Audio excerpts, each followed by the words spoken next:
Live from WRAL News Headquarters in Raleigh, your number one source for local news. WRAL News, coverage you can count on. New this morning, there's a winter storm watch in effect for the weekend. Expect measurable snow and windy conditions, plus our WRAL snow totals. I'll show you that coming up. Information you're going to want to hear, plus road preparations. NCDOT will be back out today to prepare for another round of winter weather. How last weekend's situation could play a factor in road conditions this weekend. Decisions for schools. After a week of remote days, delays, and cancellations, school officials will be looking ahead to next week. The factors that districts will be considering this time around. Kids will be very excited for some possible snow days next week. Parents and school leaders, maybe not so much. It'll all depend what we see on Saturday and beyond. I'm Renee Chu. I'm Chris Lovingett. Thank you for joining us this Thursday. I have the day of the week correct today. That's right. I had a bit of jumbling there from last weekend, Elizabeth. It's Thursday today. Talk a little bit about that cold start that we have this morning. Oh, yeah. Take a look here at downtown Raleigh. You can still see, ice and sleet, on the sides of the roads. Roads are mostly clear, and some kids are heading back to school, including Wake County and Durham County. It's going to be a cold start for everybody. It's 24 right now, and we have a northwest wind at 6 miles per hour. That's making it feel like 17 in the Triangle and in Fayetteville. It feels like 15 in Rocky Mount and 13 in South Hill. So it's very cold to start this morning off. And temperatures this afternoon are going to stay under 40 degrees. Expect a high of 37 with lots of sunshine. This is a first look at our snowfall forecast. Most likely we will update these numbers as we get closer to tomorrow evening. But 3 to 6 inches widespread across our area and some strong gusty winds. It does look like we could have a band of heavier snow set up in some part of our viewing area. But when that happens, it can be very difficult ahead of time to forecast where that is. So to keep that in mind, we may have some higher totals, but forecasting where that is could be tough. We take a look at our chance of 3 inches of snow. It's pretty high, 82% in Clinton, but 95% in Raleigh. And so that's why we're starting at 3%. I'll show you what the chances are of 6% and beyond coming up. Travel will be very difficult this weekend, early into next week. Sledding looks great, but it may be light, fluffy snow, maybe not great for snowman. And then we'll talk more about the wind and the chance for some power outages coming up. Grant? Yeah, good morning. This is a live look at traffic across our area. Almost everyone is in the green to start our Thursday, which is really nice to see across the area. 40's looking good, 440 as well. 87 heading into Raleigh looks great, and then into Durham. All of our major routes are looking very, very smooth this morning. This is a live look at I-440 at Glenwood Avenue. No trouble so far. I'm going to keep checking those cameras and have another update coming up in just a bit. You can tune us in on the radio, 101.5 HD3. Grant, thank you. NCDOT crews will be back on the roads today to prepare for the next round of winter weather. WRAL's Allie Calabar is live out at the DOT facility in Raleigh this morning. Allie, brining will get started this morning. Yeah, Renee, and we've really seen DOT crews all week clearing up some of that leftover sleet. But today they're going to be back on the roads preparing for this weekend's winter weather. NCDOT says they are treating the entire area again. Last week, they spent 2 days covering 6,000 miles of road. They plan to do that this week. They're still stocked up on brine and salt. Their crews run in shifts so that they can rest and be ready for this next round of winter weather. Frozen sleet still lingering on side roads, so NCDOT says some of those icy patches may stay as snow falls this weekend. They say the snow will be easier to get off the roads, but they are prepped for any type of precipitation. That forecast holds true and it's just snow. It's going to be much easier to clear than the frozen sleet we had out on the road. We're preparing for the storm regardless of what it throws at us.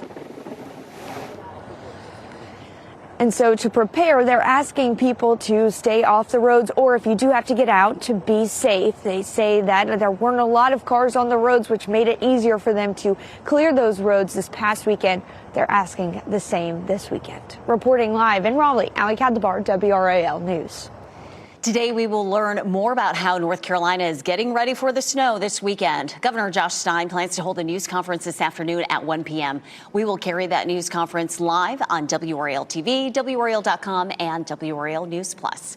Brining is already underway in Morrisville. Crews are treating the roads with brine ahead of the weekend. The Public Works Department started brining yesterday. They will continue through today on both primary and secondary roads. Hey, Renee, we're also keeping track of school schedule changes here locally. Wake and Durham are on 2-hour delays today. Several other districts will be remote, including Orange and Granville counties. Person, Halifax, and Chatham counties are closed, as well as Mecklenburg County, Virginia.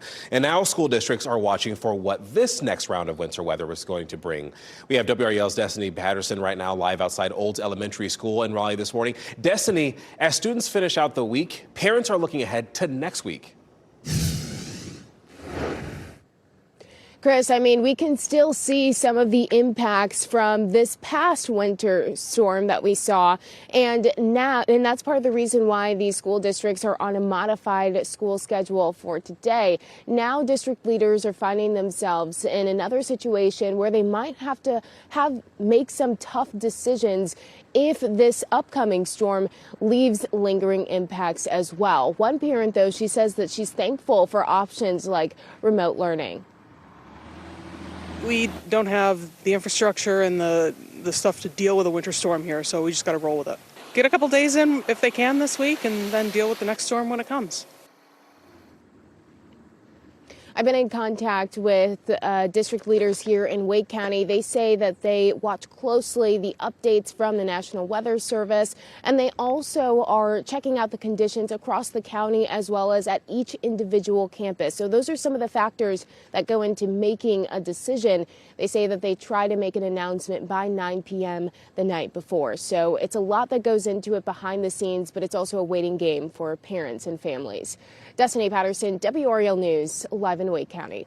And it's so critical that you stay with WRAL to keep you and your family informed. We have the largest, most experienced severe weather team in our state. We'll have live team coverage of weather and road conditions now through the weekend. There will be increased law enforcement today at several schools in Nash County after a new round of threats. They involve Red Oak Elementary School, Red Oak Middle, Northern Nash High, and Rocky Mount High. Law enforcement is looking into threats made both yesterday and overnight. Edgecombe County schools were moved to a remote learning day yesterday because of threats as well. Meanwhile, a 16-year-old girl has been arrested in connection with a threat made at Rocky Mount High School. Police say the threat was about a potential school shooting. The teen is charged with communicating a threat of mass violence on educational property, which is a felony. Happening today, day 4 of jury deliberations in the double murder trial of Isaiah Ross. Jurors were not able to reach a verdict yesterday. Ross is accused of killing teenagers Devin Clark and Lyric Woods back in 2022. The jury told the judge yesterday they are unanimous on their decision regarding the charge for killing Devin Clark. However, they are split 8-4 regarding the killing of Lyric Woods. You can check WRAL.com for updates this morning on the deliberations, plus a live stream at the courthouse. It starts at 9 a.m.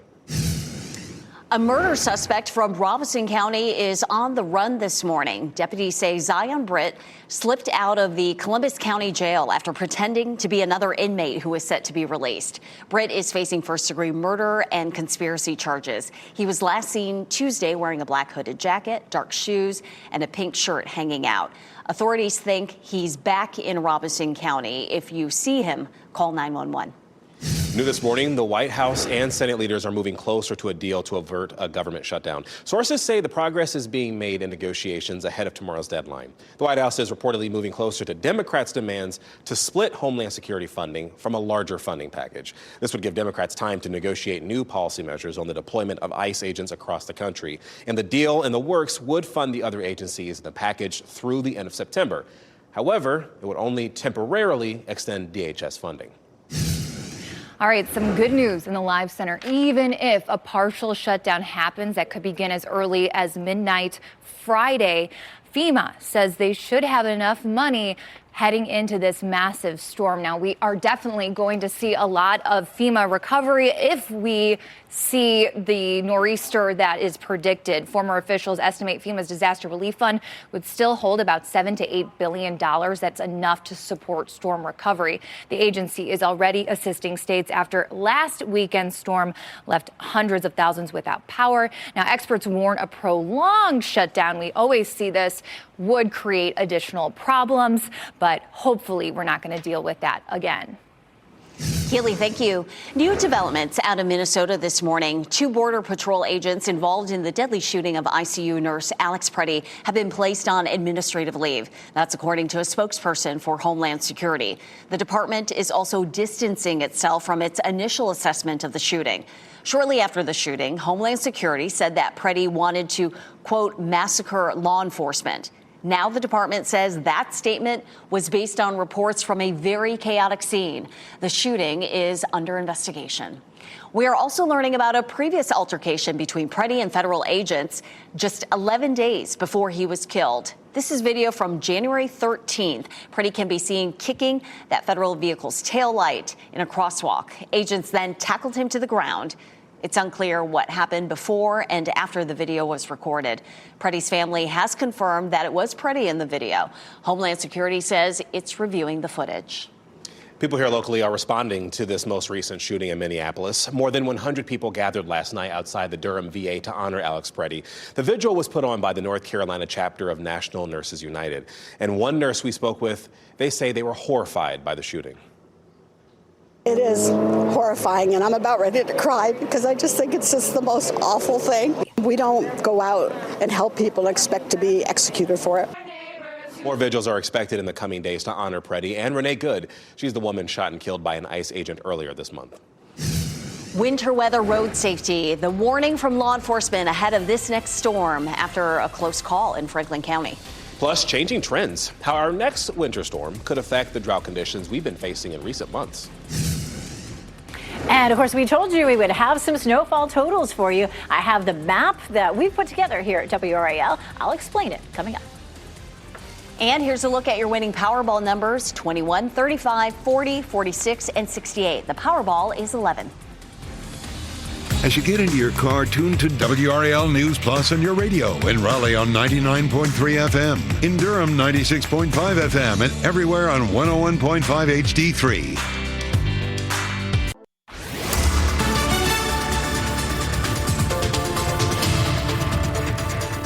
6:14, it's a cold start across our area. This is a live look at Chapel Hill. Skies are clear and it's a little breezy. You can just barely see some of the signs there on the wire moving, but we are seeing some gusts in places up to about 10 to 15 miles per hour. And that means that it feels really cold. Feels like 15 in Rocky Mount, feels like 17 in Durham and Raleigh, as well as Fayetteville.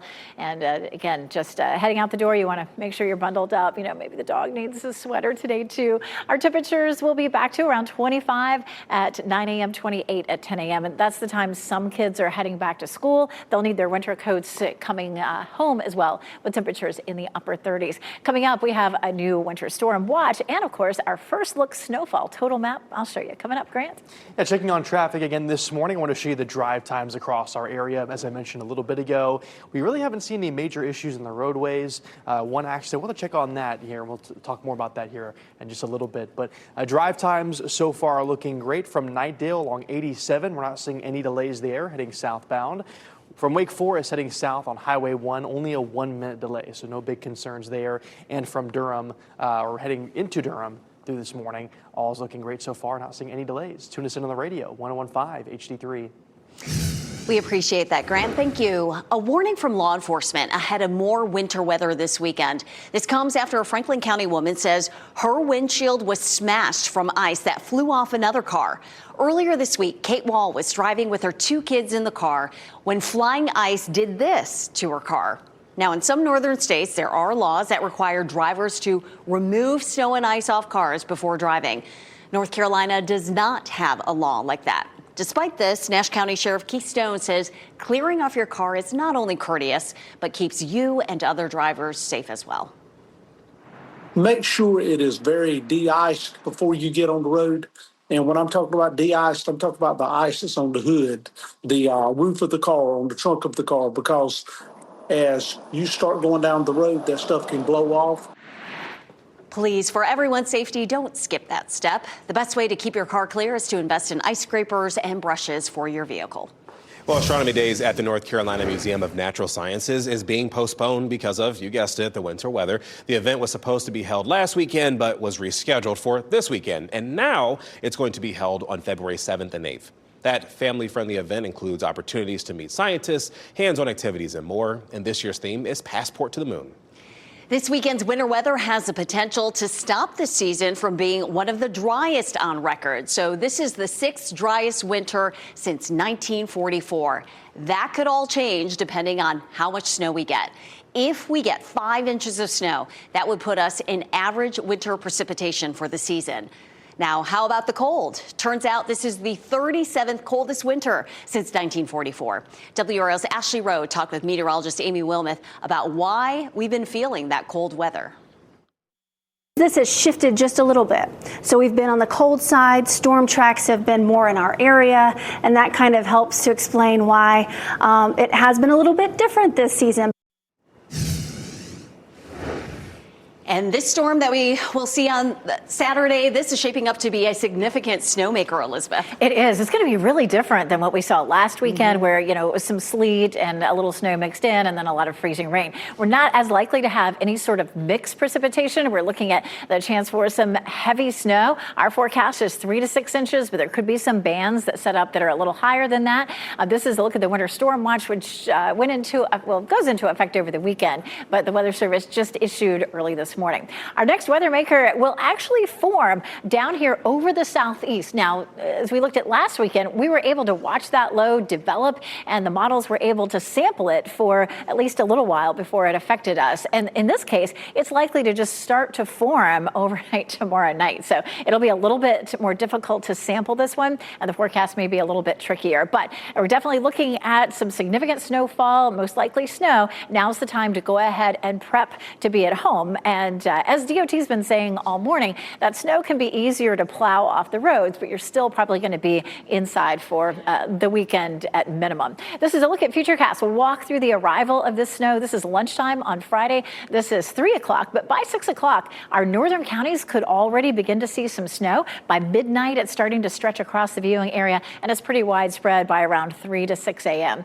We'll pause it there at 11 p.m. You can see that heavier band, that darker blue there, shaping up across our area. And there may be even within that a small band where the precipitation is even heavier as that low tracks up the coast. And so we do have, again, 3 to 6 inches, but a band of heavier snow is possible. It is also going to be very gusty for us at 25 to 35 miles per hour. And that could cause some power outages, the winds, but the actual snow shouldn't cause the same problems that we saw last weekend.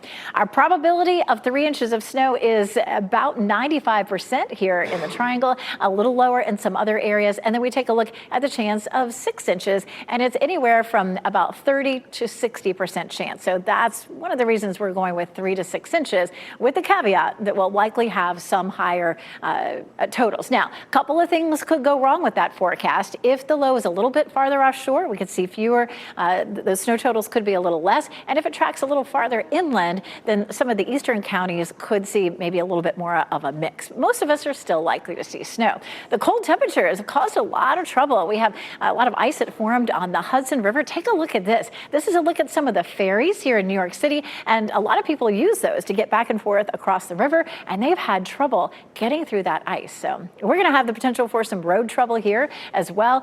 You may actually have to shovel this snow, and outages are possible, but not likely to be a big issue for us. Keep track of the weather when you're not watching us on TV. Download the WRAL weather app. You'll find our forecast there. This snow is likely to stick around for a while. Our overnight lows will be in the teens early next week, and it stays very cold. Grant?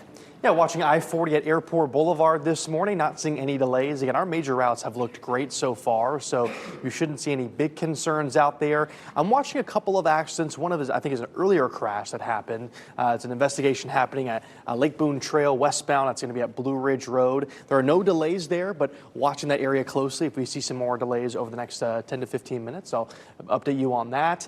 And there's a broken down vehicle at Durham Road northbound near Calvin Jones Highway, but not seeing any delays in that area. You can tune us in on the radio, 101.5 HD3. All right, your time this morning is 6:21. We're talking about a utility scam. Five on Your Side has a new warning as scammers are trying to take advantage of the cold temperatures and winter weather.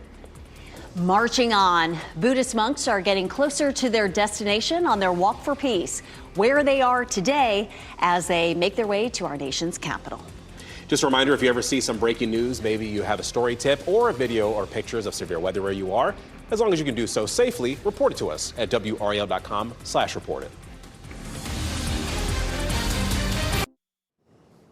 Well, the Buddhist monks are on the move today. They are leaving Gasburg, Virginia, on their way to Lawrenceville and Alberta, resting in Virginia. Yesterday, they crossed the state line from North Carolina into Virginia, and they participated in a peace-sharing talk at a church in Gasburg. That was before stopping to rest. The monks' final destination will be at our nation's capital, and all this winter weather had made for a bit of an epic backdrop, them walking down the street there. We'll, of course, keep you up to date on their journey as they progress toward D.C. This What's Trending report is sponsored by Call Dad AC and Heating.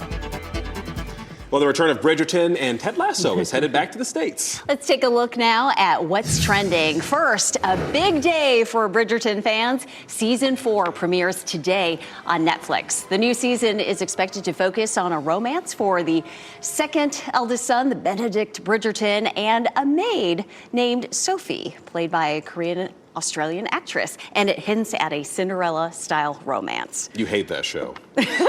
Just kidding. All for it. I'm telling you, with these back-to-back winter storms and long, stressful days, that is going to be my escape.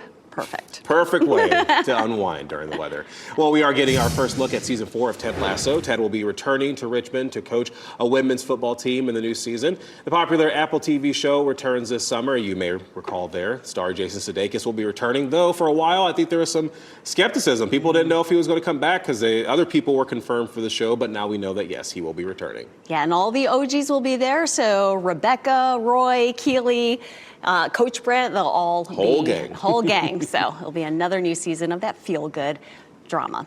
Road preps. NCDOT will be back out today to prepare for another round of winter weather. How last weekend's ice could play a factor in road conditions this weekend. And decisions for schools. After a week of remote delays and days there and cancellations, school leaders will be looking ahead to next week. We'll talk about the factors they're putting into their consideration. And new this morning, a winter storm watch has been issued for the weekend, and I'll have our first look at snowfall totals from WRAL coming up. First, here's a look at your winning North Carolina Education Lottery numbers. We'll be right back with more news, weather, and traffic.